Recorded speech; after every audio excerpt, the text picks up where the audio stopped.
Hello నమస్తే welcome back to my channel Chandana DIYs. So ఈరోజు recipe egg curry అండి. So egg కర్రీని మేము ఎలా చేసుకుంటామో ఈ వీడియోలో చూద్దాం.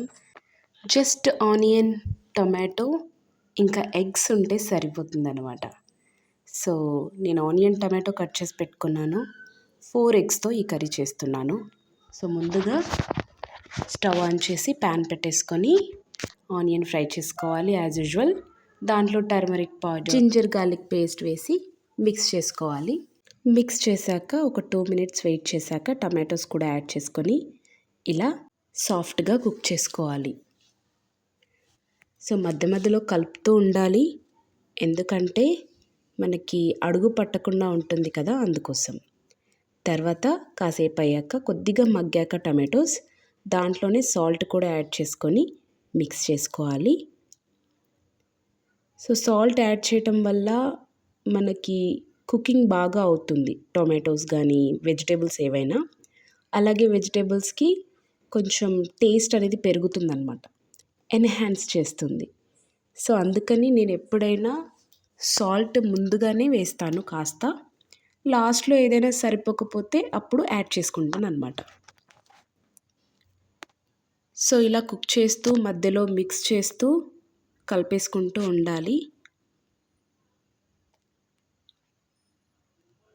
ఎస్, టమాటోస్ ఆల్మోస్ట్ కుక్ అయిపోవాలి. కుక్ అయిపోయాక మనము చిల్లీ పౌడర్ కూడా యాడ్ చేసుకోవాలి. మీరు ఇక్కడ గరం మసాలా కూడా యాడ్ చేసుకోవచ్చు, బట్ నేను యాడ్ చేసుకోవట్లేదు, ఎందుకంటే నాది చిల్లీ పౌడర్ వచ్చేసి చాలా ఘాటుగా ఉంటుంది. అందుకని నేను చిల్లీ పౌడర్ మాత్రమే యూజ్ చేస్తున్నాను.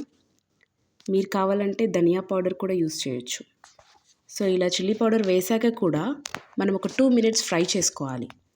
ఆ తర్వాత వాటర్ యాడ్ చేసుకోవాలి.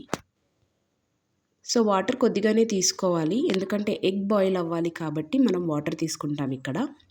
ఎగ్ని బ్రేక్ చేసి మసులుతున్న వాటర్లో వేస్తాము, అక్కడ బాయిల్ అయిపోతుంది. నేను 4 ఎగ్స్ తీసుకున్నాను. మా చిన్న ఫ్యామిలీకి ఈ 4 ఎగ్స్ సరిపోతాయి. సో మీరు క్వాంటిటీ ఎక్కువ తీసుకోవాలి, ఎక్కువ చేయాలి అంటే ఒక 6 ఎగ్స్ 8 ఎగ్స్కి మీరు అలా క్వాంటిటీ చూసుకొని ఆనియన్ టొమాటోస్ కట్ చేసుకోవాలన్నమాట. ఇక్కడ నేను 4 ఎగ్స్కి 2 ఆనియన్ 4 టమాటోస్ తీసుకున్నాను. సో దాన్ని బట్టి మనము ఎగ్స్ ఎంత ఎక్కువ వేసుకోవాలంటే అలా వెజిటేబుల్స్ ఇంక్రీజ్ చేసుకోవాలి.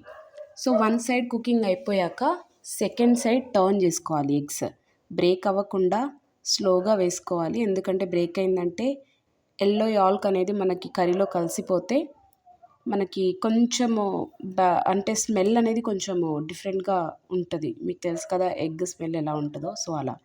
సో ఇక్కడ మనకి ఎగ్ కుక్ అయిపోయిందండి, దించేసుకొని సర్వ్ చేసేసుకోవటమే. బాయిల్డ్ ఎగ్ ఎక్కువగా ఇష్టపడరు, సో ఇలా అయితే అందరూ బాగా తినేయచ్చు. సో వీడియో నచ్చింది అనుకుంటున్నాను. Thank you for watching.